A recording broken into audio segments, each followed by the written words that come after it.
শুধু রাজনৈতিক অঙ্গন নয়, সাবেক মেজর জিয়াউল আহসানের হাত থেকে রেহাই পায়নি একসময়ের দেশের সীমান্ত রক্ষার অতন্ত্র প্রহরী বাংলাদেশ রাইফেলস বা বিডিআরের সদস্যরাও। পৈশাচিক কায়দায় দেশপ্রেমী সব বিডিআর সদস্যদের হত্যা করেছেন সাবেক এই সেনা কর্মকর্তা। কাউকে ইনজেকশন পুশ করে, আবার কাউকে মাথায় গুলি করে হত্যার পর নদীতে ফেলে দিতেন।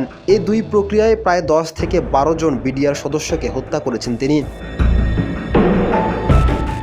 জিয়াউল আহসানের এই কিলিং নেটওয়ার্ক শুধু বাংলাদেশ নয়, ভারত পর্যন্ত বিস্তৃত ছিল। এর মধ্যে একটি জাফলং অপারেশন। প্রথমে র্যাবের টিএফআই সেল থেকে 2 জন আসামিকে নিয়ে জাফলংয়ে গিয়েছিলেন জিয়াউল আহসান সহ কয়েকজন সেনা কর্মকর্তা।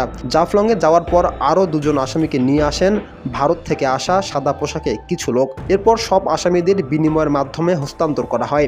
ভারত থেকে আসা 2 জনকে মাথায় গুলি চালিয়ে হত্যা করেন জিয়াউল আহসান। তবে ভারত থেকে আসা সাদা পোশাকের লোকজন যে 2 জন ব্যক্তিকে হস্তান্তর করেছিলেন তারা ভারতের নাকি বাংলাদেশের নাগরিক তা নিশ্চিত হওয়া যায়নি।